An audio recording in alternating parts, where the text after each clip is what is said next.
میرے نبی پاک علیہ الصلوۃ والسلام کے غلام حضرت طارق بن عبداللہ رضی اللہ تعالیٰ عنہ فرماتے کلمہ پڑھنے سے پہلے ایک دفعہ ہمارا سارا قبیلہ تجارت کے لیے نکلا تھا، اور اس وقت منظر یہ ہوتا تھا کہ ہم اپنی عورتوں کو بھی ساتھ لے جاتے تھے۔ 6 مہینے سفر کرنا ہوتا تھا، اونٹ گھوڑے ہم بیچا کرتے تھے، عورتیں بھی ساتھ رہتی، کھاتے بھی پکاتے بھی۔ کہتے ایک سفر سے ہم واپس آ رہے تھے تو مدینے کے باہر صحرا میں ہم نے پڑاؤ کیا، اکیلے رسول پاک صلی اللہ علیہ وسلم، کہتے نبی پاک تنہا اکیلے۔ حضور نہ سیر کرتے کرتے ہمارے قافلے کے پاس سے گزرے، خیمے لگے تھے، پڑاؤ کیا، محبوب تشریف لے آئے۔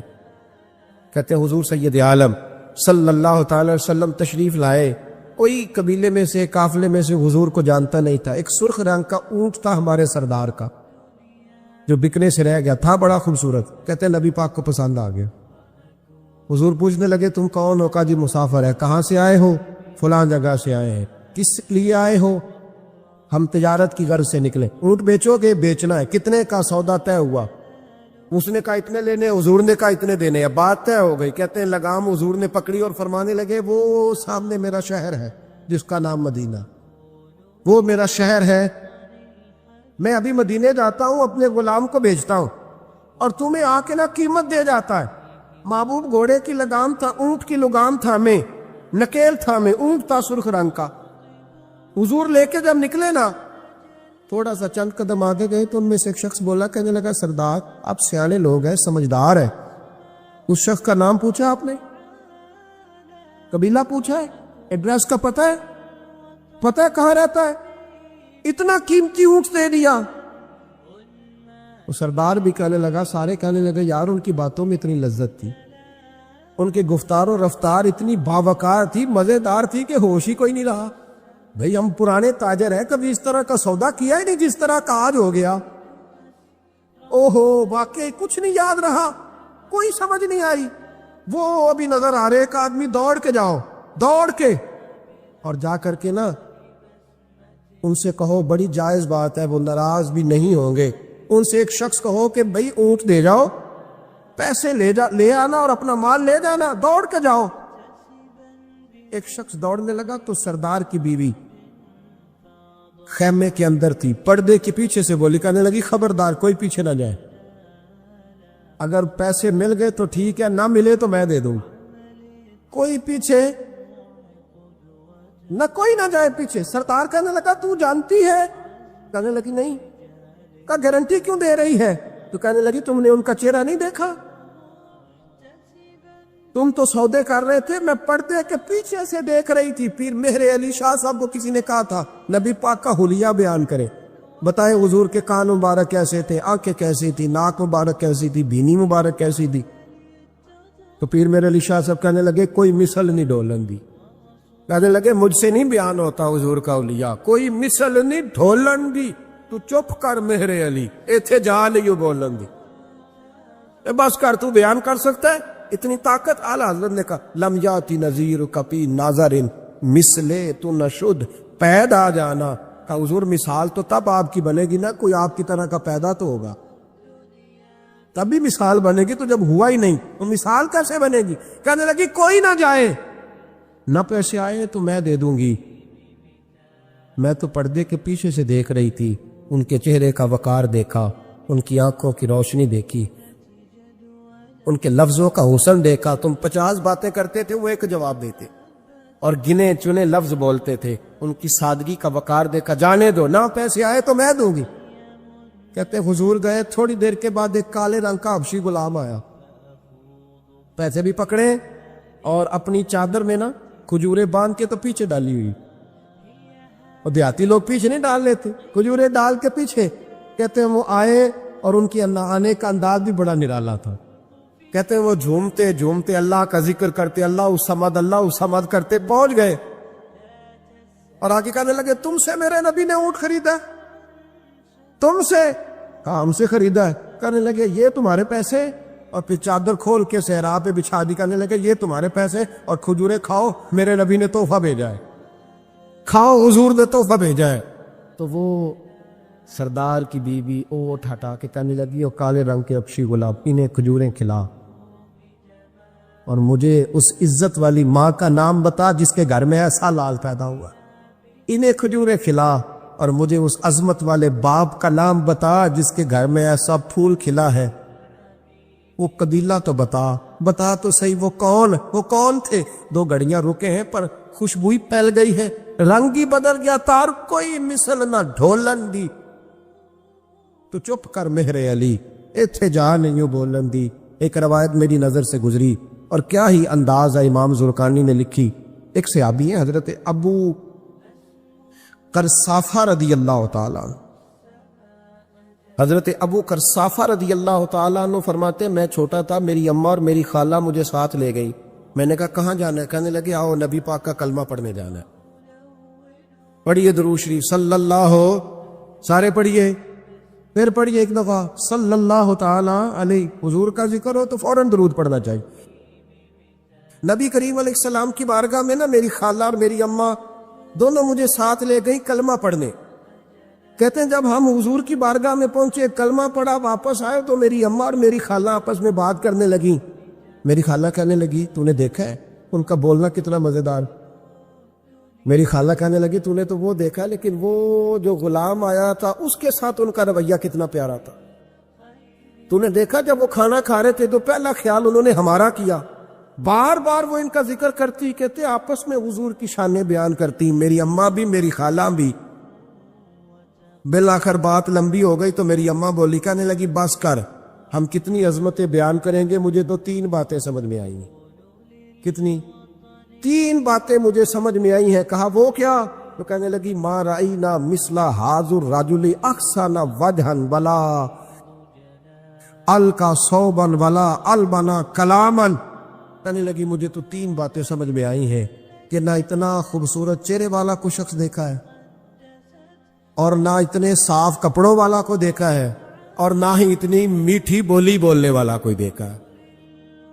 3 باتوں کی کمال ہے، ظاہری حسن بھی کمال، کپڑوں کی صفائی بھی کمال، اور رسول پاک کا بولنا بھی کمال، لب و لہجے میں مٹھاس بھی خوبصورتی والی۔ یہ اصل حسن ہے کہ ظاہراً بھی انسان بڑا منزہ ہو، باطناً بھی بڑا صاف ستھرا ہو۔ میرے رسول پاک علیہ الصلوۃ والسلام کا طریقہ مبارکہ پتہ کیا تھا؟ حضور صلی اللہ تعالی علیہ وآلہ وسلم جب مسجد میں نماز پڑھ لیتے تو حضرت جعفہ رضی اللہ تعالیٰ عنہ فرماتے، بخاری کی حدیث ہے، فرماتے میں مدینہ شریف میں آیا تو حضور نماز پڑھ لیتے تو صحابہ نبی پاک کے پاس آتے اور حضور کا دست مبارک پکڑ کے پہلے چومتے پھر چہروں پہ ملتے، پہلے چومتے پھر چہروں پر۔ نبی پاک کے صحابہ حضور کے قدم بھی چوما کرتے، قدموں میں جھکا کرتے تھے۔ یہ تو بھائی اس وقت پتہ چلتا جب کسی سے پیار ہو جاتا، جب کسی بندے سے، میں اکثر مثال دیا کرتا ہوں اکثر کہ کسی کا بچہ پیشاب کرے تو کہہ آتی ہے، الٹی آتی ہے، لیکن اپنا بچہ بالوں میں بھی کر دیتا ہے، پھر کوئی کہہ نہیں آتی چونکہ اپنا ہے نا، پیار ہو گیا ہے نا۔ اب وہ کیفیت جب کسی سے محبت ہو جاتی ہے نا تو کچھ چیزیں صرف سمجھنے کی نہیں، کچھ چیزیں ایسی ہوتی ہیں جو محسوس کرنے والی ہوتی۔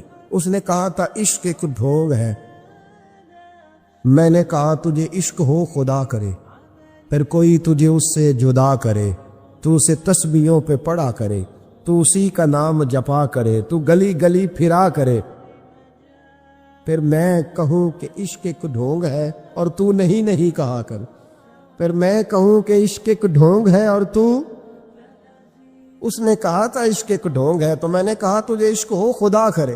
بھائی یاد رکھو جب انسان کو محبت ہوتی ہے تو پھر اس کے انداز بدل جاتے ہیں، اس کے طور طریقے تبدیل ہو جاتے ہیں۔ وہ میں اکثر ایک بات کہا کرتا ہوں، میں کہتا ہوں بچہ باہر سے برگر کھا کے آ جاتا ہے رات، اماں کہتی بیٹے روٹی کھا لو، کہنا دوسرا گوبھی پکائی میں نہیں کھانی، حالانکہ برگر کھا آیا ہے، دور سے کھا آیا ہے، تو اماں اس کو کہتی ہے پھر میں سوئیاں نہ بنا دوں تھوڑی سی اپنے بیٹے کو، فٹافٹ چاول نہ تجھے ابال دوں، ساتھ میں باریک دال بنا دے، تو کہتا نہیں میری مرضی کا پکاتے ہی نہیں، میں نے نہیں کھا ایسے۔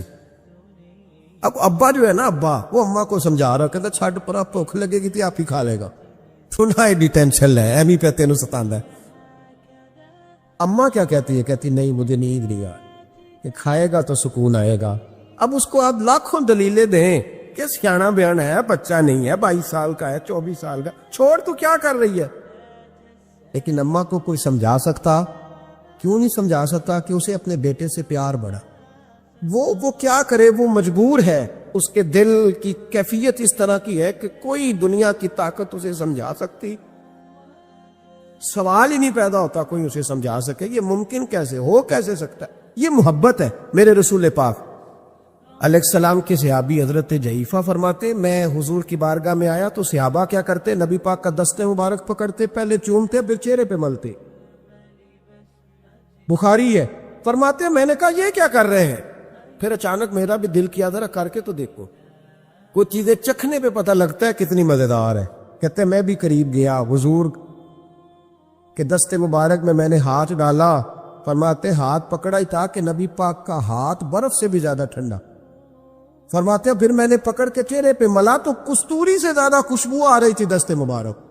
فرماتے اب میرا چھوڑنے کو دل ہی نہیں کر رہا، اب میری طبیعت نہیں مان رہی تھی۔ میرے نبی کریم علیہ السلام اللہ کی دلیل ہیں، ہر پاکیزگی، ہر حسن، ہر کیف اللہ نے اپنے رسول کو عطا فرمایا۔ دنیا کی جتنی غلاظتیں تھیں جب کوئی حضور کے قریب جاتا تھا کو ساری غلاظتیں دور ہو جاتی۔ کما ارسلنا فیکم رسولا منکم یتلو علیکم آیاتنا ویزکیکم، اللہ فرماتے ہیں میرے محبوب تم پر میری آیتیں پڑھیں گے اور تمہیں پاک فرما دے، تمہاری ساری ناپاکیاں نبی پاک دور کر دے، ہر غلاظت تم سے دور ہٹ جائے۔ ایک صحابی ہے حضرت شیبہ بن عثمان رضی اللہ تعالی عنہ، وہ کہتے ہیں میرے والد کو اور میرے چچا کو مسلمانوں نے احد میں قتل کر دیا تھا، میرے دل میں بڑا غصہ تھا، بڑا جلال تھا کہ کبھی مجھے موقع ملے تو میں بدلہ لوں گا۔ کہتے فتح مکہ کے بعد نبی پاک علیہ السلام حوازن کی جنگ کے لیے نکلے، مجھے پتا چلا حضور جا رہے ہیں تو میرے اندر شعلے بھڑک رہے تھے انتقام کے۔ روز میں منصوبہ بندی کرتا، پلاننگ کرتا کہ کسی طریقے سے میں ان تک پہنچوں گا اور بدلہ لوں گا۔ کہتے ہیں نبی کریم علیہ السلام نہ حوازن کے لیے پہنچ چکے تھے، فرماتے میں بھی جنگ میں جا کے شریک ہو گیا اور میں نے طریقہ اس طرح کا اختیار کیا کہ کسی طریقے میں حضور تک پہنچ جاؤں۔ سمجھ آ رہی ہے میری بات کی؟ نبی کریم علیہ السلام تک کسی طریقے پہنچ جاؤں۔ فرماتے ہیں لڑتے لڑتے، لڑائی کے دو طریقے ہوتے تھے، کبھی تو ایسے ہوتا تھا کہ ایک دو آدمی مل کے آپس میں لڑتے تھے، پھر گمسان کا رن پڑتا تھا، گھمبیر ہو جاتی تھی جنگ، سمجھ نہیں آتی تھی تیر کہاں سے آیا، نیزہ کہاں سے آیا۔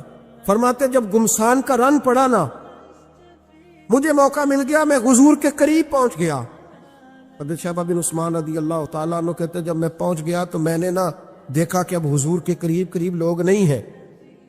فرماتے میں نے فوراً تلوار اٹھائی، تلوار اٹھا کے میں حضور کو معاذ اللہ شہید کرنے ہی لگا تھا کہ ایک نور چمکا حضور کے ساتھ۔ بڑی درود صلی اللہ علیہ وسلم، کہتے ایک نور چمکا، اتنی تیزی تھی اس نور میں کہ میری آنکھیں بند ہو گئی، میرے ہاتھ سے تلوار گر گئی، آنکھیں چندھا گئی میری۔ فرماتے تلوار میرے ہاتھ سے چھوٹ گئی۔ اب جب وہ روشنی مدھم ہوئی تو میں نے دیکھا نبی پاک سامنے کھڑے مسکرا رہے ہیں۔ میں نے کر دی، آپ نے سن لی، ذرا دیکھو تو صحیح، جو تلوار لہرائے اسے دیکھ کے بھی کبھی کو مسکرایا ہے؟ جس نے تلوار ہی لہرا دی، جو شہید کرنے ہی لگا تھا، پہنچ گیا تھا۔ لیکن یہ اخلاق میرے رسول پاک کا صلی اللہ اعلیٰ حضرت فاضل بریلوی کا ایک شعر میں نے پڑھا، کئی کچھ چیزیں ایسی ہوتی ہیں جو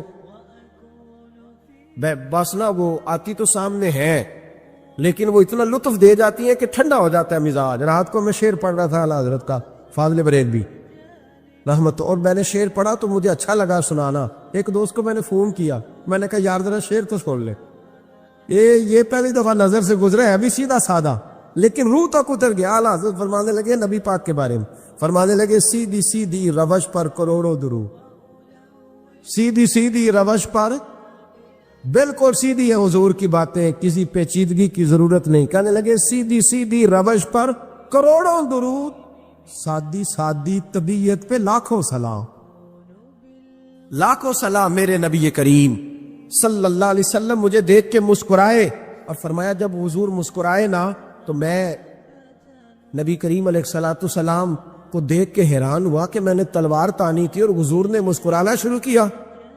فرماتے اب حضور نے مجھے بلایا، آواز کے ساتھ نہیں بلایا، حضور نے اشارہ کیا یوں کر کے، فرمایا ادھر آؤ نا. فرماتے مجھے اب یہ بھی سمجھ نہیں آئی کہ کس نے مجھے اٹھا کے حضور کے قریب کر دیا. فرماتے میں نبی کریم کے قریب گیا تو حضور نے میرے دل پر 3 تھپکیاں دی. ایک تھپڑ ہوتا ہے، ایک تھپکی ہوتی. کہتے حضور نے 3 تھپکیاں دی اور دی بھی میرے دل پر، 1 پھر 2 پھر 3. کہتے پہلی تھپکی دی تو میرے اندر سے کفر نکل گئی، دوسری تھپکی دی تو میرے اندر ایمان داخل ہو گیا، اور تیسری تھپکی جب نبی پاک علیہ السلام نے دی تو مجھے ہر چیز سے بڑھ کر رسول اللہ سے پیار ہو گیا، محبت ہو گئی نبی کریم سے. آپ فرماتے اب حضور نے نا فوراً میرے ہاتھ میں تلوار تھمائی، فرمایا پہلے تو ہمارے خلاف لڑ رہا تھا، تلوار پکڑ اب ہماری طرف سے لڑ، تلوار پکڑ اور لڑ. آپ فرماتے میں اتنا لڑا کہ جو حضور کا دشمن سامنے آتا میں گلا کاٹ دیتا، جو آتا میں اس کے ٹکڑے کر دیتا. فرماتے پہلے میں باپ کا بدلہ لینے آیا تھا اور اب میرا یہ حال ہے کہ اگر میرا باپ بھی سامنے آئے گا تو میں اس کا بھی گلا کاٹ دوں گا، لیکن حضور کے قریب کسی کو جانے نہیں دوں گا. حضرت شیبہ بن عثمان کہتے ہیں جنگ ختم ہو گئی، حضور خیمے میں گئے، میں بھی گیا. اب نبی پاک لوگوں سے باتیں کر رہے ہیں، حضور لوگوں سے باتیں کر رہے ہیں، میں ایک کونے میں بیٹھا سوچ رہا ہوں کہ میں تو بدلہ لینے آیا تھا، یہ میرے ساتھ ہوا کیا. حضور لوگوں سے باتیں کرتے جا رہے ہیں، میں سوچتا جا رہا ہوں کہ میں تو انتقام لینے آیا، یہ کیا معاملہ ہوا. کہتے محبوب نے اچانک میری طرف نظر اٹھائی اور فرمانے لگے شیبہ ایک ارادہ تو نے کیا تھا جو غلط تھا، اور ایک ارادہ میرے رب نے کیا ہے اور تیرے اوپر فضل فرما دیا ہے. فرماتے حضور نے اب مجھ سے فرمایا کوئی خواہش ہو تو بتاؤ، مانگ لو کچھ مانگنا ہے تو. میں نے عرض کی یا رسول اللہ میری بخشش کی دعا کر، بڑا میرا خوفناک ماضی ہے، میں اسلام کا بڑا دشمن رہا. کہتے میں نے دعا کے لیے کہا اور حضور پھر دوسرے لوگوں سے باتیں کرنے لگا، کبھی اس سے کبھی اس سے کبھی اس سے. میں سوچنے لگا کہ میری بات کا کوئی جواب ہی نہیں آیا. جب تو 3 بار میں نے سوچا تو میرے کریم نے پھر توجہ میری جانب کی اور فرمایا تو نے بخشش کی دعا کا کہا تھا، میں نے سن لیا ہے، رب کریم نے تیری بخشش فرما دی ہے، اللہ نے تجھے بخش دیا ہے، تیری خطائیں رب کریم نے معاف کر دی.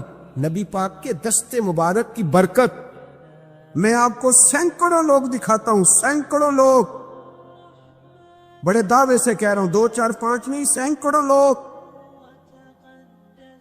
انہوں نے پردیس جا کے محنت کی، کمائیاں کی، لیکن اپنے دیس میں مسجد بنائی تو لوگوں کو کہا کہ علامہ صاحب، قاری صاحب، پیر صاحب، میں پیسے سارے دوں گا پر میرا نام نہ لے لو. میں نے کہا میں سینکڑوں لوگ دکھاتا ہوں، سینکڑوں لوگ، محنت کی، جدوجہد کی، کوشش کی. یہ اسٹیج پہ بیٹھتے میری طرح کے وہ لوگ جو پیر صاحب، صوفی صاحب، علامہ صاحب ہوتے، لیکن میں سینکڑوں لوگوں کو جانتا ہوں جو محفل کا اشتہار اپنے ہاتھوں سے لگاتے، محفل والے دن جھاڑو بھی دیتے، لوگوں کو پیغام بھی دیتے. ان کا اشتہار پہ بھی نام کوئی نہیں، نقیب نے بھی نام نہیں لیا، وہ اسٹیج پہ بھی نہیں بیٹھے. لیکن جب محفل سج جاتی ہے، جب دنیا آ جاتی ہے، جب رسول پاک کا ذکر قروج پکڑتا ہے تو وہ دور کھڑے ہو کے کہہ رہے کتنی اچھی ہو گئی ہے میری محفل، کتنی اچھی ہو گئی ہے میری محفل. نہ کسی پیر نے نام لیا، نہ کسی مولوی نے لیا، نہ کسی نقیب نے لیا، نہ کسی نعت خواہ نے لیا، پر او میرے نبی کی محفلیں سجانے والوں، تمہارا نام کسی نے نہیں لیا، تمہاری فوٹو نہیں آئی، تمہارا اشتہار پہ نمبر نہیں لکھا گیا، اور جس رسول کے لیے تم نے یہ کام کیا اس نبی کو سارا ہی پتا ہے. وہ حبیب جانتے ہیں، وہ جانتے ہیں، انہیں خبر ہے کہ یہ وہ میرا دیوانہ ہے جو لوگوں کو دعوتیں دیتے، آؤ میں نے رسول پاک کی محفل سجانی، آؤ آؤ. آپ یقین کریں لوگ ہاتھ باندھ کے کہتے ہیں حضرت جی ٹائم دے دیں، دل کرتا ہے ذکر سرکار سجایا جائے.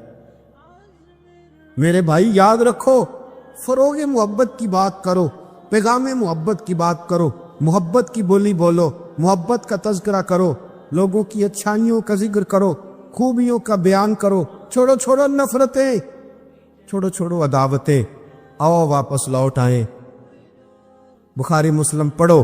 میرے نبی پاک علیہ السلام نے فرمایا اپنا ایک بھائی اپنے گھر سے چلا تھا اپنے دوسرے بھائی کو ملنے. ایک تو ہے صحابی کا پیار, ایک تو ہے اہل بیت کا پیار, ایک اللہ کے ولی کا پیار. اپنے گھر سے چلا تھا وہ اپنے ایک بھائی سے ملنے. بخاری مسلم ہے.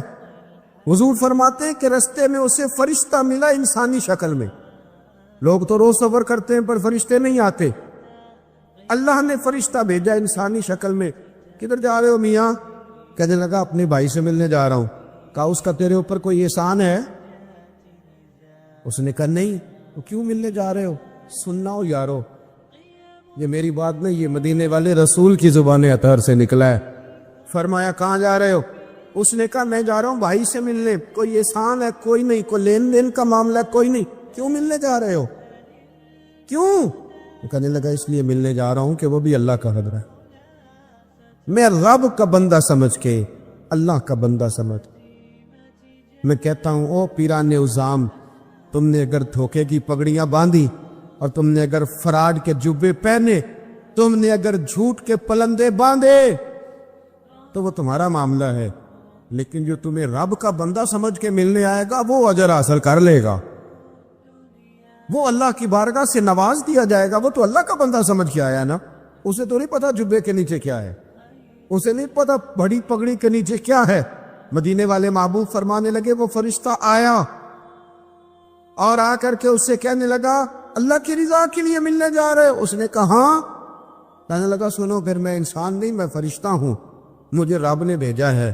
اور آپ فرماتے ہیں جس طرح تم دونوں میری رضا کے لیے آپس میں محبت کرتے ہو نا, اللہ تم دونوں سے محبت فرماتا ہے. اللہ تم دونوں سے محبت, تھوڑا تھوڑا فروغ محبت, تھوڑا تھوڑا پیار, بیٹے سے بھی پیار, بیٹی سے بھی, بھائی سے بھی پیار. بھائی بھی پیارے ہوتے, بڑے پیارے ہوتے. یہ بھائی پائیاں دیاں باہماں ہوندے. کبھی سگے بھائی سے بھی پیار, کبھی کسی دوست سے بھی پیار. اماں کے پیروں تلے بھی جنت ہے, لیکن باپ بھی جوانی لٹا دیتا ہے. ابا سے بھی پیار, کبھی کبھی اس کو بھی کہنا کہ میرا دل کرتا ہے میں تیرے پیر دباؤں, آج دل کرتا ہے زیتون کے تیل کے ساتھ تیرے سر کی مالش کر. ان سے بھی تھوڑا فروغ محبت, تھوڑا پیار. کبھی ویسے ہی چل نکلنا, ویسے ہی, اور کہنا کہ آج میں نا مدینے والے رسول کی امت کی نوکری کرنے نکلا ہوا. تیار بن. اور پھر جب پیار آئے نا, نبی پاک تھا. میں آپ کو ایک بات بتاؤں, ہم سنی بھی نا تھوڑے تھوڑے خشک ہوتے جا رہے. نعت پڑھنے والوں کا ذوق اگر خراب ہوا ہے تو ناراض نہ ہونا سننے والوں کا بھی ہو گیا. اب نعت ہم ذائقے سے سنتے ہی نہیں, ہمارا وہ رنگ ہی نہیں, وہ کیفیت ہی نہیں, نعت کے ساتھ ہماری وہ دلچسپی نہیں. ہم بھی چاہتے ہیں مجھے موٹا موٹا مسئلہ سناؤ, اور یارو میرے نبی کی شانیں سنا کرو, حضور کے معراج کی بات بھی سنا کرو, میلاد کی بات بھی سنا کرو. اور جب کوئی مدینے والے محبوب کا غلام حضور کے حسن کا ذکر کرے تو پھر بھی تازے ہو کے سنا کرو. جب معجزات بیان ہو تو شوق سے سنا کرو. اپنے بچوں کو بتایا کرو کہ ہمیں شان والا رسول اللہ نے دیا ہے. نبی پاک کے حسن کا, جمال کا, اخلاق کا, کردار کا, ہنسنے کا, بولنے کا, بات کرنے کا, بانٹنے کا, سخاوت کا, عطا کا, کرم کا, جمال کا, فیض کا, غلاموں سے پیار کرنے کا, کسی کو نوازنے کا. میرے رسول پاک علیہ السلام کا یہ تذکرہ یاد کرو, یہ لوگوں کو سنایا کرو, لوگوں کو بتایا کرو کہ جب وہ آمنہ کی گود میں تھے تو پھر بھی بڑے پیارے تھے, جب حلیمہ کے بیڑے میں تھے پھر بھی بڑے پیارے تھے, جب وہ معراج پہ گئے تو پھر بھی بڑی شان تھی, جب سیدہ خدیجہ الکبریٰ کے بستر نور پہ تھے پھر بھی بڑی شان والے تھے. لوگوں کو بتایا کرو کہ مدینے والے رسول جب سیدہ عائشہ سے باتیں کرتے تھے کرم تب بھی بڑا تھا, اور جب حضور غار ثور میں تھے شان تب بھی بڑی تھی, جب بدر میں آئے تو دلیر تب بھی بڑے تھے, جب احد میں آئے تو درگزر تب بھی بڑا تھا. اور لوگوں کو بتایا کرو کہ ہر نظر کانپ اٹھے کہ محشر کے دن خوف سے ہر کلیجہ دہل جائے گا, اوڑھ کر کالی کملی وہ آ جائیں گے اور پھر سارے محشر کا نقشہ بدل جائے. اوڑھ کر کالی کملی وہ آ جائیں گے اور اعلیٰ حضرت فرماتے ہیں، دیکھو اعلیٰ حضرت کیا کہتے ہیں، فاضل بریلوی فرماتے ہیں، کاش محشر میں جب ان کی آمد ہوا ہو، کہتا ہے میرا دل کرتا ہے سب نے ہاتھ باندھے ہوئے، کاش محشر میں جب ان کی آمد ہو اور بھیجے سب ان کی شوکت پہ لاکھوں سلام۔ حضرت ابو خزامہ یہ وہ واحد صحابی ہے جو گواہی ایک دے تو دو لکھی جاتی ہے۔ حضرت ابو خزامہ کہتے ہیں نبی پاک صلی اللہ علیہ وسلم نے نا گھوڑا خریدا ایک یہودی سے، ذرا محبت کی بات دیکھو، حضور تھے یا وہ یہودی تھا، سیاستہ میں حدیث، تو نبی پاک صلی اللہ علیہ وسلم گھر چلے گئے، فرمایا پیسے لا کے دیتا ہوں، پیچھے سے یہودیوں نے کہا تو نے سستا بیچ دیا ہے۔ نبی پاک پیسے لے کر کے آئے تو حضور نے کہا پیسے رکھو گھوڑا دو، کہنے لگا کون سا گھوڑا، کیسا گھوڑا، میں نے تو بیچے نہیں، کی آخی جائے جڑا مر جائے یا مکر جائے او دا کوئی حل ہے؟ اس نے کہا کون سا گھوڑا، حضور نے فرمایا گھوڑا تو نے بیچا میں نے خریدا، پیسے رکھ، کہنے لگا کوئی گواہ ہے تو دے، ایک بندہ بھی کہہ دے، اب گواہی کون دے، وہاں تو تھا ہی کوئی نہیں، رش لگ گیا، اپنے بیگانے سب جمع ہو گئے، حضرت ابو خزامہ پیچھے کھڑے تھے، دونوں ہاتھ اونچے کر دیے، کہنے لگے سونیا میں گواہی دیتے، میں دیتا ہوں نا گواہی، میں دیتا ہوں گواہی، جب بات کر دی تو یہودی کی بات پوری ہو گئی، نبی پاک صلی اللہ تعالی وسلم نے پیسے دیے، گھوڑا لیا، سب لوگ چلے گئے، چونکہ اس نے کہا تھا ایک بندہ کہہ دے تو دے دیتا ہوں، حضور نے سیدنا بلال حبشی سے کہا گھوڑا لے دا گھر، اور شارحین نے لکھا ہے، شارحین نے کہ نبی پاک نا لوگ چلے گئے تو حضور نے نا حضرت خزیمہ کے یوں گلے میں ہاتھ ڈالا، اور حضور ساتھ ساتھ جل رہے ہیں، ساتھ ساتھ، اور مسکرا کے فرمانے لگے یار تو نے تو دیکھا ہی نہیں تھا، اور گواہی کیسے دے دی، تو تے تھا ہی نہیں، گواہی نہ علماء میں پھسا سانو، تو یار دی گل سنا سانو، اور تے علم دا سکہ نہیں چلدا جتھے عشق حراں دا ڈیرا ہے۔ نبی پاک صلی اللہ علیہ وسلم نے فرمایا ابو خزامہ تو تھا ہی نہیں، تو گواہی کیسے دے دی، چلتے چلتے کام، جناب ابو خزامہ ٹھہر گئے، حضور پہ رک گئے، غور سے سرکار کا چہرہ دیکھا، عرض کرنے لگے سونیا کیا کہا، میں وہاں تھا نہیں، میں نے دیکھا نہیں تو گواہی دے دی، کیا جملہ ہے، کیا شان ہے، کیا ایمان ہے، کیا قوت ہے۔ عرض کرنے لگے یا رسول اللہ میں نے تو رب بھی نہیں دیکھا، میں نے کو دیکھا، تو نے کہا وہ ہے تو میں نے کہا ہے، تو نے کہا مالک ہے تو میں نے کہا وہ مالک ہے، تو نے کہا خالق ہے تو میں نے کہا وہ خالق ہے، تو نے کہا اس نے تجھے پیدا کیا ہے تو میں نے کہا ٹھیک ہو گیا، تو نے کہا سجدہ کر تو میں نے کیا، تو نے کہا اس کا ذکر کر تو میں نے کیا، تو نے کہا یہ اس کی کتاب ہے پڑھ تو میں نے پڑھی، تو جب تیرے کہنے پہ میں اتنی بڑی شے مان گیا ہوں تو گھوڑا تو چیز ہی کوئی نہیں، اتنی بڑی شے جو مان گیا ہوں تو گھوڑا پیچھے رہ جائے، سر سے لے کر پاؤں تک تنویر ہی تنویر ہے، جیسے منہ سے بولتی قرآن کی تفسیر ہے، سوچتی تو ہوگی دنیا مصطفیٰ کو دیکھ کر وہ مصور کیسا ہوگا جس کی یہ تصویر ہے۔ آپ ذرا ماننے کا رنگ دیکھیں، آپ ذرا غلاموں کے ماننے کا، آپ ذرا انداز تو دیکھیں نا غلاموں کے مان۔ نبی پاک صلی اللہ علیہ وسلم کہتے سوڑیا میں نے کو رب دیکھا ہے، آپ نے کہا ہے تو میں نے کہا اتنی بڑی شے مان، اب حضور نے کیا کہا، ایسے نہیں کہتے، یہ نہیں فرمایا، اس طرح نہیں کرتے، یہ نہیں فرمایا، نبی پاک نے نا بازو پکڑا، حضرت ابو خزیمہ رضی اللہ تعالیٰ عنہ نے نا، وہ کبھی جیت جاتا تھا نا ہمارا کھلاڑی تو اس کا بازو پکڑ کے اونچا کرتے تھے، تو نبی پاک نے حضرت ابو خزیمہ کا بازو پکڑ کے اونچا کیا، میں سنو میرے یارو، جہاں گواہی کی ضرورت پڑے دو بندے چاہیے، پر جہاں میرا ابو خزیمہ آ جائے نا، ایک کی گواہی دو کے برابر، ایک کی گواہی دو کے برابر۔ میرے بھائی محبوب کی محبت کوئی معمولی بات ہے، رسول پاک کا پیار آپ اس کو ہلکی بات جانتے ہیں؟ سنو، یہاں لوگ کہہ دیتے ہیں میں نے اتنے سال لگائے غلامی میں، حضرت سہیب ابن سنان، حضرت سہیب ابن سنان رومی مکے سے نکلے مدینے جانے کے لیے، ابو جہل نے روک لیا، کہنے لگے نہیں جانے دیں، آپ فرمانے لگے کہ سودا کرتے ہو میرے ساتھ؟ نے کہا وہ کیا؟ فرمایا تمہیں پتہ ہے نا میں بڑا مالدار آدمی ہوں، نے کہا جی ہاں، فرمانے لگے مدینے میں نے جانا ہے، میں نے ٹھان لے لی، وہ سنا تھا کہ آستانہ یار دور ہے، پر ہم نے یہ ٹھان لی تھی کہ جانا ضرور ہے، اور موقوف طور پر ہی نہیں جلوائے دید کچھ، ہوش اڑ گئے جہاں پر وہیں کوہ طور ہے، بس ہوش اڑ گئے جہاں پر وہیں کوہ طور ہے۔ تو آپ فرمانے لگے میں نے مدینے تو جانا ہے، اگر روکو گے تو میں پھر تلوار نکالوں گا، ٹوٹ گئی تو تیر نکالوں گا، ختم ہو گئے تو نیزہ چلاؤں گا، مدینے میں جا کے رہوں گا۔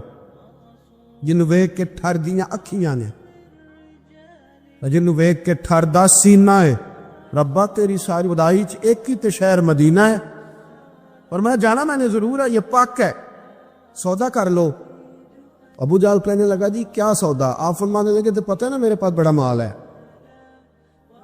پتہ ہے نا میرے پاس بڑا کچھ ہے۔ اس نے کہا ہاں۔ فرمانے لگے سارا لے لو۔ ابو جہل کہنے لگا یعنی سارا؟ آپ نے فرمایا سارا۔ جیبیں خالی کر دی، جیبیں خالی کر دی، ہر چیز اتار کے دے دی، گھوڑے پہ جو کجاوا تھا نا وہ بھی اتار کے دے دیا۔ حضرت صہیب ابن سنان کہتے ہیں میں سارا کچھ دے کے نا، سارا کچھ دے کے، سارا کچھ دے مدینے پہنچا۔ رسول کریم کی زیارت ہوئی، جو لفظ نبی پاک نے کہے وہ بڑے انوکھے ہیں۔ فرمایا صہیب تو نے جو تجارت کی ہے نا، تو نے مال دے کے رب رسول کو راضی کر لیا ہے، تجارت لفظ بڑے قابل غور ہیں۔ حضور فرمانے لگے تو نے جو تجارت کی ہے نا، مال دے کے اللہ رسول کو راضی کر لیا ہے۔ پر میں تجارت تو نے کی ہے پر کوئی مہنگا سودا نہیں کیا، اور تو نے تو سستے میں خرید لی، عرض ہے تو نے کوئی مہنگا سودا۔ اللہ کے رسول صلی اللہ علیہ وسلم غار ثور میں موجود ہیں، ساتھ سیدنا صدیق اکبر رضی اللہ تعالیٰ عنہ۔ کفار جو گرفتار کرنے والے تھے، پیچھے لگے ہوئے تھے، وہ غار ثور کے دروازے تک آ گئے۔ جس طرح ڈاکٹر بول دیتا ہے، وہ کہہ دیتا ہے کہ اب جناب مشکل ہے، اگلے ہفتے آپ چلے جائیں گے، تو وہ جو کمزور لوگ ہیں انہوں نے اگلے ہفتے کیا جانا ہوتا ہے، وہ جب ڈاکٹر بتاتا ہے اسی وقت ہی فوت ہو جاتے ہیں۔ وہ کہتے ہیں اگلا ہفتہ تو لیٹ ہے، اسی وقت ہی سمیٹ لیتے ہیں سامان سفر۔ اور کچھ لوگ ایسے تھے، ڈاکٹر نے کہا کہ جناب آپ کی رپورٹس بتاتی ہیں کہ آپ بہت جلدی چلے جائیں گے، تو انہوں نے کہا جناب آپ جو کہہ رہے ہیں اپنے علم کے مطابق کہہ رہے ہیں، پر ہونا تو وہ ہے جو میرا رب کریم چاہے گا۔ یہ وہ جذبات ہیں جو ہمیں رسول کریم علیہ السلام نے عطا فرمائے۔ دیکھو حضرت ابوبکر صدیق رضی اللہ تعالیٰ عنہ کے ساتھ حضور غار ثور میں موجود ہیں۔ کفار جو گرفتار کرنے والے ہیں وہ دروازے تک آ گئے، بالکل دروازے تک۔ جناب صدیق اکبر رضی اللہ تعالیٰ عنہ ان کو دیکھ کر تھوڑا سا گھبرائے، اپنے لیے نہیں، ذات مصطفیٰ کے لیے گھبرائے، کہیں حضور کو کوئی تکلیف نہ پہنچ جائے، تھوڑا گھبرائے۔ یا رسول اللہ وہ تو قریب آ گئے، اور اگر انہوں نے پیروں کی جانب جھک کر دیکھا تو وہ تو ہمیں دیکھ لیں گے۔ بالکل سرانے پہنچ گئے، یہ آ گئے، کھڑے ہو گئے، اور درمیان میں پردہ کیا ہے؟ مکڑی کا جالا، اور مکڑی کا جالا پھونک سے بھی اڑ جاتا ہے، تو مکڑی کا جالا بیچ میں۔ حضور وہ تو پہنچ گئے، ذرا جھک کر کے دیکھیں گے تو وہ تو ہمیں پکڑ لیں گے۔ اب یہ وقت تربیت ہے، اور وہ تربیت جو محبوب نے اپنے اس عظیم صحابی کی فرمائی، اس تربیت کو میرے رب کریم نے قرآن مجید میں بیان فرمایا۔ حضور فرماتے ہیں، رب فرماتا ہے کہ فرمایا محبوب نے، فرمایا لا تحزن، ابو بکر گھبرانا۔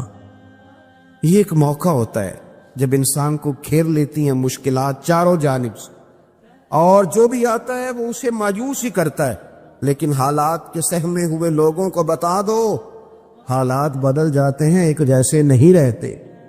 کہا لا تحزن، ابو بکر گھبرانا، کیوں؟ ہماری فوجیں آ کے انہیں پکڑ لیں گی، یا اندر ہمارے پاس کوئی ایسا اسلحہ موجود ہے کہ ہم ان پر چھوڑ دیں گے تو یہ مر جائیں گے۔ لا تحزن، ابو بکر گھبرائیے مت۔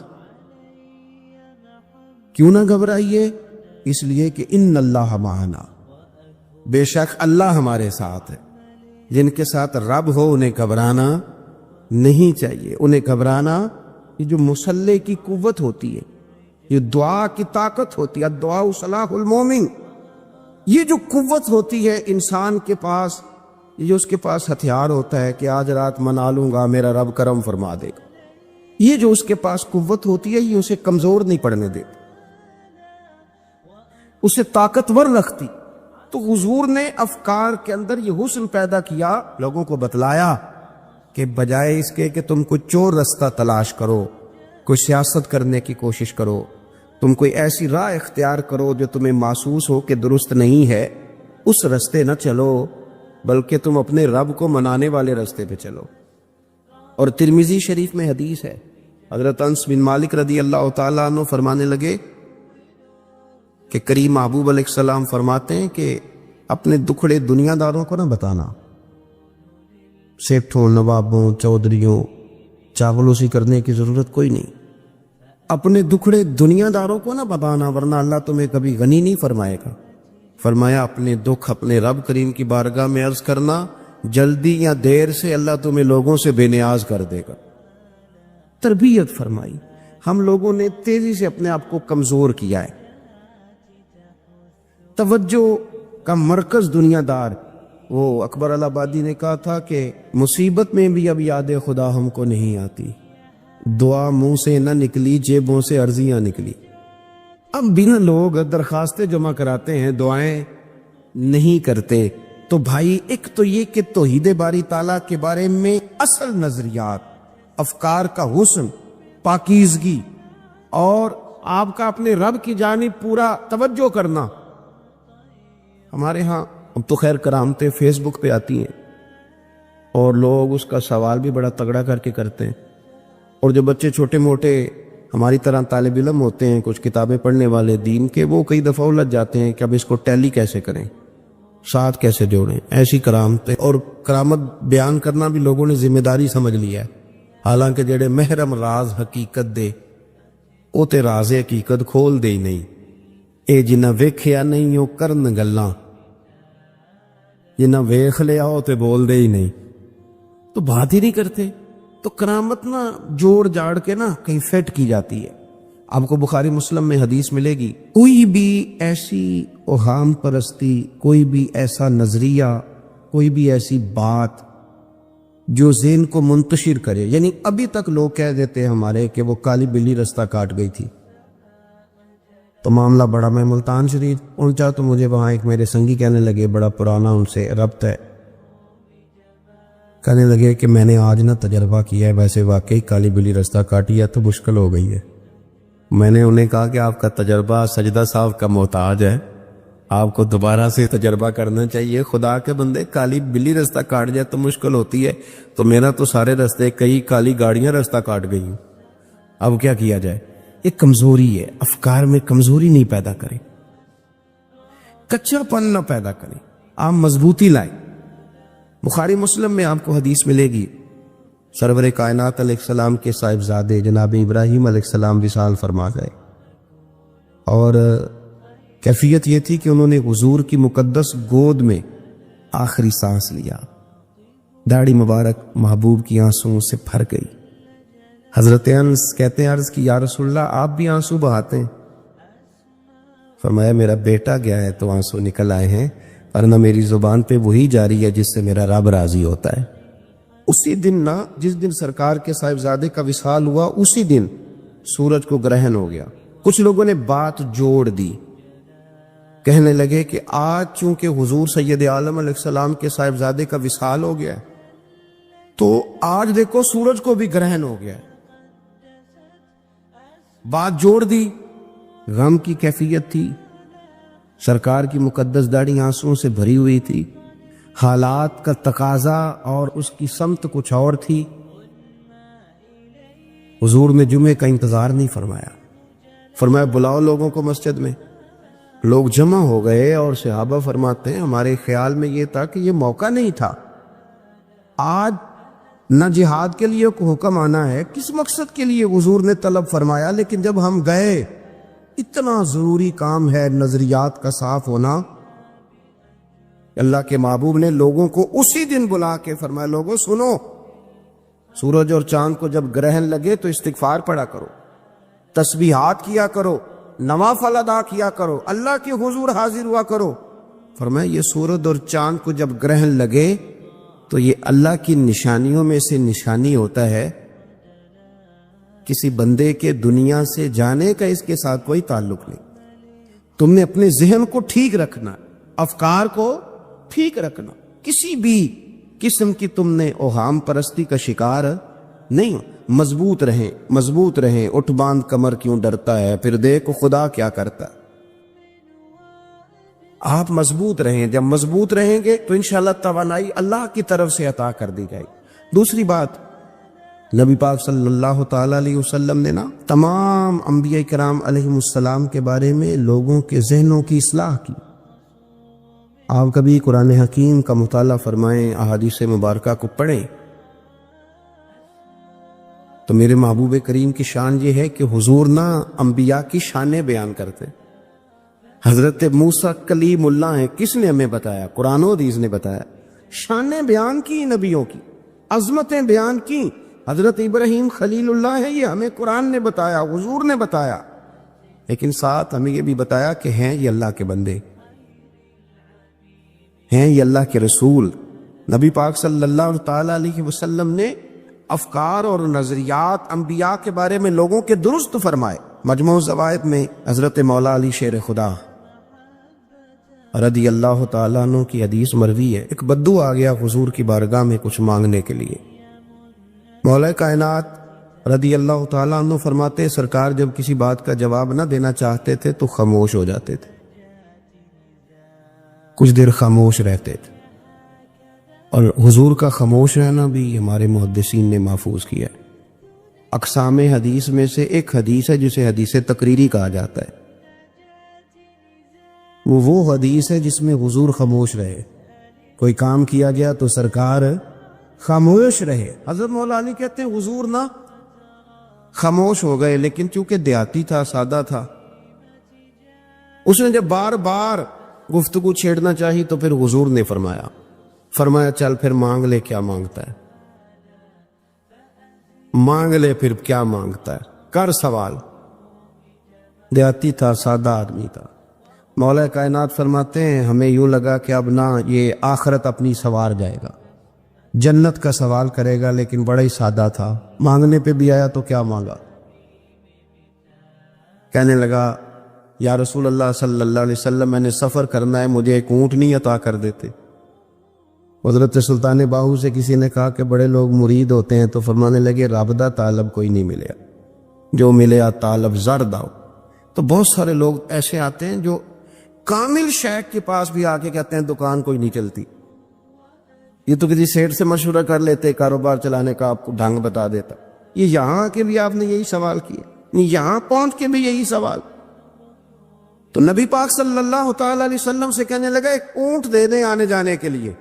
حضرت علی کہتے ہیں ہمیں بڑا افسوس ہوا، یار تو آیا کہاں پہ ہے اور تو مانگ کیا رہا ہے؟ تو بارگاہ دیکھ اور اپنا سوال دے، تو کہاں کھڑا ہے، کیا مانگ رہا ہے؟ حضور مسکرائے اور مسکرا کر کے فرمایا کہ اونٹ تجھے دیا، چل کچھ اور بھی مانگ لے۔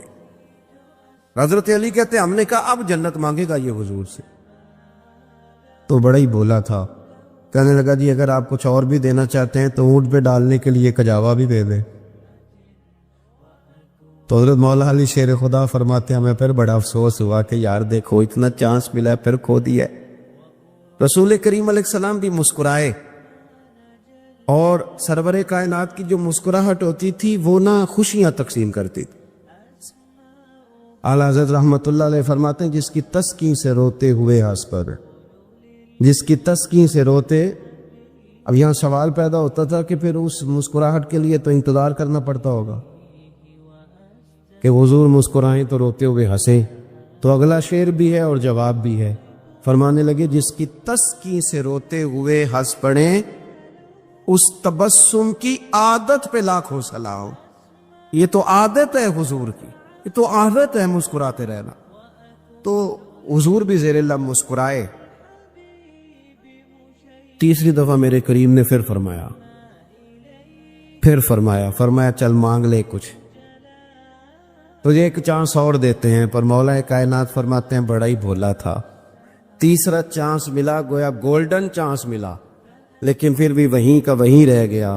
کہنے لگا ٹھیک ہے اگر آپ کچھ اور بھی دینا چاہتے ہیں تو میرا سفر لمبا ہے، آنے جانے کا خرچہ بھی دے دے۔ اللہ اکبر۔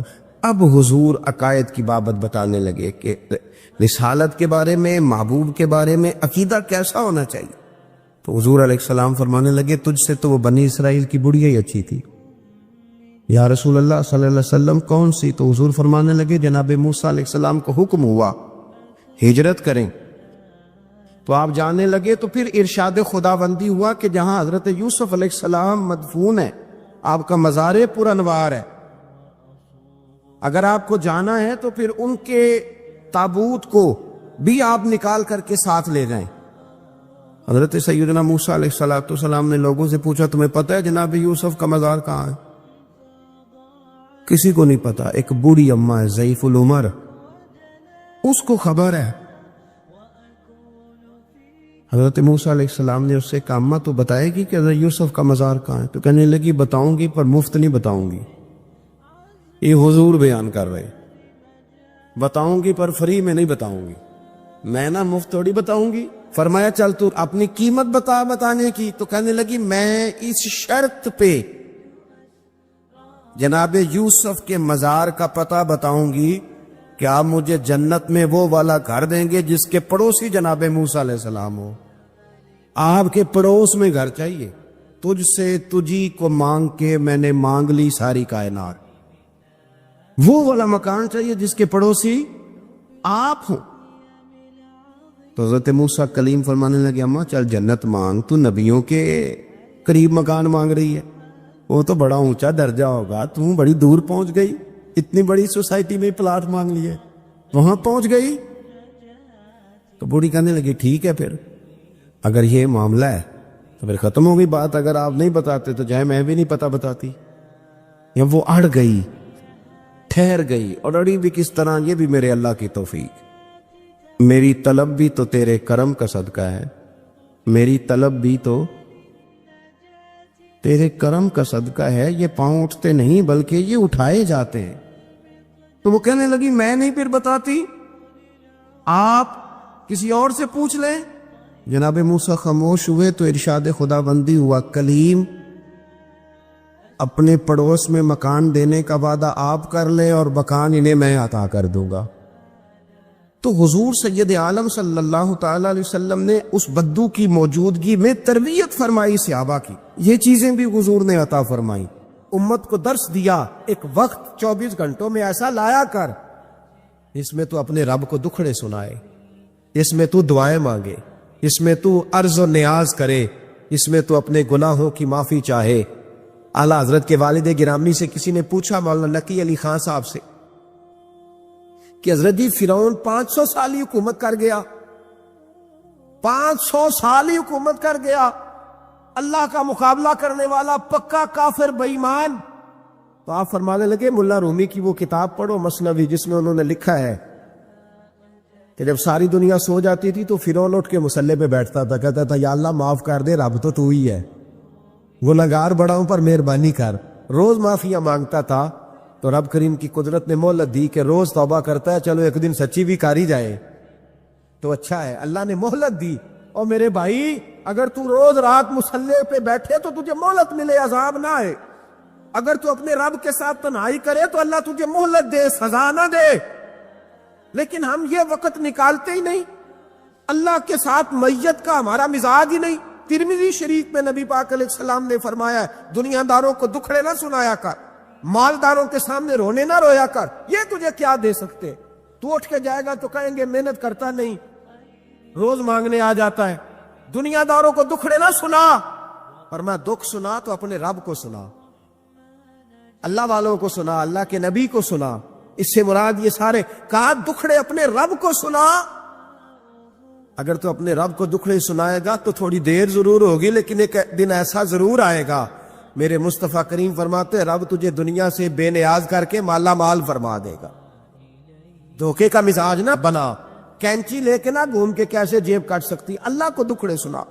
حضرت عائشہ عرض کرنے لگی حضور چلے یہ تو سمجھ آ گئی، لیکن بارش مجھ پہ پڑی آپ پہ پڑی نہیں. تو کہا عائشہ تم نے اوڑا کیا تھا؟ کہا حضور آپ کی طامت. فرمایا بارش کوئی نہیں تھی، جب تو نے میری طامت لی تو خدا کی رحمتیں تم پر برسنے لگ گئی. تو حضور کے وجود سے لگی ہوئی چیز کوئی اوڑھ لے تو رحمت برستی ہے. تو میرے نبی کی مسجد چومنے سے کیوں رحمت نہیں برستی؟ جالی چومنے سے کیوں نہیں برستی؟ جہاں جہاں حضور رکے، جہاں جہاں نبی پاک ٹھہرے، وہاں جانے سے کرم کیوں نہیں ہوتا؟ تو عزیزو یاد رکھو، رمضان میں ایک ڈیوٹی آپ نے یہ کرنی ہے کہ عبادت کو وقت دیں، ٹائم نکالیں۔ جو اتنے سے بھی فارغ ہے نا، وہ 19ویں روزے تک کل فارغ ہو کے 20 کو اعتکاف بیٹھے۔ زندگی میں ایک دفعہ اعتکاف تو ویسے بڑا ضروری ہے، ہمارے بزرگوں نے لکھا ضروری ہے ایک بندہ اعتکاف کر لے زندگی میں ایک دفعہ، ہر سال کرے تو سنت ادا ہوگی۔ ویسے سنت مؤکدہ الکفایہ ہے، بستی میں اگر کوئی بھی نہ بیٹھے گا تو سارے گناہگار ہوں گے۔ ہم انشاءاللہ اس مسجد میں اس سال اجتماعی اعتکاف کریں گے۔ میں نے یہ پروگرام بنایا ہے کہ لوگ اعتکاف تو بیٹھتے ہیں لیکن نہ بیچاروں کو قرآن مجید پڑھنا ہوتا ہے، نہ نماز وضو غسل کے مسائل آتے ہیں، نہ انہیں پتہ ہے کہ رات عبادت کیسے کرنی ہے۔ تو میں نے یہ ارادہ کیا، اس سال میں نے معافی لیا ہاتھ باندھ کے۔ میں نے کہا یار سارا سال میں پورے ملک میں گھومتا ہوں، اس سال رمضان میں میرا ارادہ ہے میں صرف اپنے شہر میں رہوں، میں کہیں نہ جاؤں، تاکہ جو جہاں سے بھی چل کے آئے اسے فون نہ کرنا پڑے، میں اسے مل جاؤں ویسے ہی۔ تو میں انشاءاللہ تعالیٰ یہی رہوں گا، اور رمضان کی 10 راتیں میں اپنے اعتکاف والوں کے ساتھ گزاروں گا انشاءاللہ تعالیٰ۔ یہاں آپ لوگ آئے، جو سنجیدہ قسم کے لوگ ہیں ان کو ساتھ لائیں، وہ یہاں آ کے اعتکاف کریں۔ لنگر شریف بھی ہم دیں گے جو ہماری توفیق ہوگی، اور انشاءاللہ دونوں وقت دیں گے اپنی توفیق کے مطابق، اور یہ کوئی صدقہ زکوٰۃ خیرات سے نہیں ہوگا، یہ آپ ہمارے مہمان ہوں گے تو یہ مہمان نوازی ہوگی انشاءاللہ تعالیٰ۔ تو یہ اپیل آخر میں اعلان کرنا تھا، پر چلو بات آ گئی تو میں نے شروع میں کر دیا۔ یہاں ہم مقدور بھر کوشش کریں گے آپ کے لیے اجتماعی اعتکاف کا بندوبست، ہمارے جو دیگر طلباء علماء ہوں گے وہ بھی آپ کے ساتھ وقت گزاریں گے، وضو غسل نماز کی چیزیں سکھائیں گے آپ کو، قرآن مجید پڑھنا پڑھانا سکھائیں گے۔ 10 دنوں میں جو ممکن ہو سکے گا ہم انشاءاللہ تعالیٰ کریں گے۔ تو اعتکاف میں وقت دے۔ دوسرا کام آپ نے یہ کرنا ہے رمضان شریف میں کہ قرآن پاک زیادہ سے زیادہ پڑھنا ہے، پڑھیں گے انشاءاللہ۔ اگر آپ ناراض نہ ہو تو ہم نے قرآن مجید پڑھنا بالکل ہی چھوڑ دیا، قرآن پاک کھلتا ہی نہیں، توجہ ہی نہیں، مزاج ہی نہیں، سارا دن بیت جاتا ہے، قرآن مجید نہیں کھلتا، قرآن مجید نہیں پڑھا جاتا۔ ایک شخص مجھ سے ملنا چاہ رہے تھے مسجد نبوی شریف میں حاضر تھا، تو وہ ایک دفعہ آئے گزر گئے، میں قرآن شریف پڑھ رہا تھا، پھر آئے تو گزر گئے قرآن شریف، تیسری دفعہ پھر آئے تو کہنے لگے آپ نے کتنا کو پڑھنا ہے؟ میں نے ان سے کہا کہ مہربانی کرو مجھے دعا دو کہ اللہ مجھے پڑھتا ہی رکھے، آپ نے یہ کیا لفظ ادا کر لیے کہ کتنا کو پڑھنا ہے؟ او خدا کے بندو، یہاں کام کیا ہے؟ اگر تلاوت بھی نہیں کرنی تو کرنا کیا ہے وہاں؟ میں اکثر کہتا ہوں کہ چونکہ ہم تو مسیتڑ ہیں، ہمارا تو مزاج ہے مسجدوں میں رہنے کا، چونکہ عام لوگوں کا مزاج نہیں ہوتا تو وہاں بھی بازاروں کو ٹائم زیادہ دیتے ہیں، خریداری میں وقت زیادہ لگاتے ہیں۔ اگر ہماری طبیعت مسجد میں بیٹھنے کی ہو، قرآن پاک پڑھنے کی ہو تو بڑا ذوق بن جائے۔ قرآن مجید امام اعظم ابو حنیفہ امام اعظم رمضان شریف کے اندر 61 قرآن مجید پڑھا کرتے تھے۔ کتنے؟ 60 اور ایک 61۔ ایک قرآن شریف دن میں پڑھتے، ایک رات کو پڑھتے، پورے دن میں قرآن مجید ختم کرتے، ایک رات کو۔ اور آپ فرماتے ہیں 61واں قرآن مجید وہ تھا جو میں تراویحوں میں سنا کرتا تھا۔ 61 قرآن پاک آپ ہر رمضان میں پڑھا کرتے تھے۔ میری آپ سے گزارش ہے ایک سپارہ مسجد میں پڑھیں رمضان میں، ایک سپارہ گھر میں پڑھیں۔ مسجد میں پڑھیں گے تو مسجد کا حق ادا ہوگا، اور گھر میں قرآن پاک کھول کے بیٹھیں گے تو بچے بھی آ کے پاس بیٹھ جائیں گے، چھوٹے چھوٹے بچے۔ یہ کبھی تجربہ کرنا، یہ بخشش کا ذریعہ ہے۔ جب آپ بچوں کی ماں سویرے سویرے بڑا اچھا دوپٹہ لے کے اور مصلی بچھا کے اور قرآن مجید کی ریل رکھ کے اور پھر اس کو خوشبو لگا کے جب کھولتی ہے نا، تو اس کی جو 2-2.5 سال کی بچی ہوتی ہے وہ بھی کہیں سے دوپٹہ ڈھونڈنے لگ جاتی، وہ بھی دوپٹہ لے کے آتی ہے اور دائیں بیٹھتی ہے۔ اس کا جو 4 سال کا بچہ ہوتا ہے نا، اگر ابا بیٹھا ہے اور 4 سال کا بچہ بھی کہیں سے ٹوپی ڈھونڈ کے لاتا ہے، اسے پڑھنا نہیں آتا، لیکن وہ بھی آ کے نا سپارہ لے کے بیٹھ جاتا ہے۔ میں نے دیکھا ہے بچے تھوڑا تھوڑا ہلنے لگتے ہیں۔ قسم اللہ کی عزت کی، مجھے ایسے لگتا ہے کہ جب بیٹیوں کے بیچ ماں بیٹھ کے قرآن پڑھتی ہے اور جب بیٹوں کے بیچ باپ بیٹھ کے قرآن پڑھتا ہے تو مجھے لگتا ہے خدا کے فرشتے بھی آسمان کے دروازے کھول کھول کے دیکھتے ہیں، کھول کھول کے دروازے دیکھتے ہیں کہ یہ کس طرح کا رنگ ہے کہ چھوٹا سا بچہ توتلی زبان۔ مجھے وہ حدیث پڑھ لینے دو جو امام جلال الدین سیوطی نے روایت لکھی ہے۔ فرمایا حضرت عیسیٰ علیہ السلام ایک قبر کے پاس سے گزرے تو عذاب ہو رہا تھا، چند گھنٹوں کے بعد گزرے تو وہیں رحمتوں کا نزول ہو رہا تھا۔ حضرت عیسیٰ عرض کرنے لگے مولا میری مجال نہیں میں پوچھوں، چند گھنٹے پہلے یہاں عذاب تھا، اب یہیں کرم ہو رہا ہے۔ اللہ اب اس نے کوئی نیک عمل کیا تو ہے نہیں، قبر میں تو عمل ختم ہو جاتا ہے، اتنا کرم کیسے؟ تو رب کریم نے فرمایا موسیٰ بندہ بڑا گناہگار تھا، پاپی تھا، سزا کا حقدار تھا، پر جب انتقال اس کا ہوا تو بیوی اس سے پہلے حاملہ تھی، اس کے انتقال کے 2-4 مہینے بعد بچہ پیدا ہوا، پھر اس بی بی نے بچہ پالا، آج 4.5 سال کا بچہ مکتب گیا ہے، استاد نے بسم اللہ شریف پڑھائی ہے، اس کے بچے نے توتلی زبان پہ کہا بسم اللہ الرحمن الرحیم، تو مجھے حیا آئی ہے کہ اس بیچارے کو بھی لفظ نہیں ادا کرنے آتے، زمین پر بیٹھ کر یہ توتلی زبان سے مجھے رحمان اور رحیم کہے اور میں اس کے باپ کو سزا دوں۔ بس بچے نے ایک دفعہ بسم اللہ پڑھی ہے، میں نے باپ کے سارے گناہ معاف فرما دیے، مہربانی کرو۔ ایک سپارہ گھر میں، ایک سپارہ مسجد میں، یہ ضرور آپ نے روٹین بنانی ہے۔ مسجد میں پڑھیں گے تو مسجد کا حق ادا ہوگا، گھر میں پڑھیں گے تو بچے بھی پڑھیں گے۔ اور تیسرا سپارہ وہ ہے جو آپ نے تراویح میں سننا ہے۔ تو کتنے سپارے ہو گئے ایک دن میں؟ 3۔ تو رمضان میں کل کتنے ہو گئے؟ 3 قرآن پاک۔ کتنے قرآن پاک جی؟ 3 قرآن مجید، ایک سپارہ دن میں، ایک رات میں، تو آپ کا 10 دن کے اندر انشاءاللہ قرآن پاک ختم ہو جائے گا۔ کریں گے انشاءاللہ تعالی؟ یہ ذہن بنائے، یہ ذوق پیدا کرے، اور قرآن پاک کا ایک حرف پڑھے تو اللہ 10 نیکیاں دیتا ہے، اور رمضان شریف میں 70 گنا بڑھ جاتی ہے۔ تو آپ ذرا ضرب دے لو، بات کہاں جائے گی؟ تو رمضان المبارک میں قرآن پاک سے میں نے کہا کوئی اخبار نہ دیکھو، کچھ نہ دیکھو، سارا دن بس قرآن پاک دیکھو، سارا دن قرآن مجید پڑھے، قرآن پاک سے دل لگائیں۔ حضرت عبداللہ ابن مسعود رضی اللہ تعالیٰ عنہ فرماتے ہیں نبی پاک صلی اللہ علیہ وسلم نے مجھے بلا کے کہا مجھے قرآن پاک تو سنا۔ میں نے کہا یا رسول اللہ آپ پہ نازل ہوا میں آپ کو سناؤں؟ تو فرمایا میرا دل کر رہا ہے میں تجھ سے سنوں۔ حضور کو زیادہ آتا تھا نا، تو کبھی کبھی آپ سمجھ لیں کہ آپ کو زیادہ آتا ہے، لیکن پھر بھی سامنے والے، میں اکثر کہتا ہوں مدرسے کے طلباء سے، میں کہتا ہوں آپ قاری اور حافظ تو ہو گئے ہو، پر کبھی کسی اور سے بھی سنا کرو، کہا کرو سناؤ یار 2 آیتیں، دل کر رہا ہے۔ حضرت ابی بن کعب رضی اللہ تعالیٰ عنہ کہتے ہیں نبی پاک تشریف لائے تو مجھے کہنے لگے ابی ادھر آ میں تجھے قرآن پاک سناؤں۔ میں نے کہا یا رسول اللہ مجھے فرمایا مجھے اللہ نے حکم دیا ہے کہ میں تمہیں سناؤں۔ حضرت ابی رو کے کہنے لگے یا رسول اللہ رب کریم نے میرا نام لیا ہے؟ میں کہا وہ کہا؟ فرمایا ہاں تیرا نام لیا ہے۔ رونے لگے، کہنے لگے حضور پھر تو میں بڑا خوش نصیب ہوں، سنائیے میں سنتا ہوں۔ تو حضور سننا بھی حضور کی سنت ہے، سنانا بھی نبی پاک کی سنت ہے، قرآن مجید کو سنیں۔ اور پھر یار دکھ کی بات ہے نا کہ پاسپورٹ کے دفتر تو میں 2.5 گھنٹے کھڑا رہوں، شناختی کارڈ کے لیے میں 1.25 گھنٹہ کھڑا رہوں، اور میں پہلی دفعہ سعودی عرب جاؤں تو امیگریشن کے لیے 2.5 گھنٹے بھی مجھے لائن میں لگنا پڑے تو میں لگا رہوں، دنیا داری کے لیے تو میں اتنا کھڑا رہوں، اور تراویح کے لیے مجھے 1 گھنٹہ نہ کھڑا ہوا جائے اور میں بہانے کرتا پھروں۔ تو پھر یاد رکھو حضرت سیدہ اسماء کہا کرتی تھی نبی پاک نے مجھے کہا تھا اسماء اللہ کے رستے میں گن گن کے نہ دینا ورنہ وہ بھی تجھے گن گن کے دے گا۔ جب ہم رب کریم کو وقت اس طرح دیتے ہیں کہ دنیا داری کے لیے تو ساری ہمارے پاس ہمتیں موجود ہیں، اور تراویح کا وقت آیا تو بہانے ڈھونڈنے لگ گیا، تراویح کا وقت آیا تو وہ جو ہے اس نے شروع کر دی بات کہ جناب میرے فلان جگہ تکلیف ہے اور مجھے بلڈ پریشر ہو جاتا ہے تو پسینہ بڑا آتا ہے۔ تو اب تو آسانیاں ہی بڑی ہیں۔ صحابہ کہتے جب ہم مسجد نبی میں نماز پڑھنے جاتے تھے بارش ہوتی تھی تو مسجد میں پانی کھڑا ہوتا تھا، کیچڑ کھڑا بن جاتا تھا، تو ہم اپنی جھولیوں میں خشک مٹی ڈال کے لے جاتے، اپنی اپنی جگہ بچھا لیتے مٹی، اور پھر ہم نماز پڑھتے تو ہمارے پیشانیوں پر بھی مٹی لگ جاتی۔ ایک صحابی جھاڑ رہے تھے تو نبی پاک نے فرمایا نہ جھاڑ، جب تک چہرے پہ رہے گی فرشتے درود بھیجتے رہیں گے۔ اب تو ایسی لگے ہوئے مسجد میں پھر بھی تو تراویح نہیں پڑھتا۔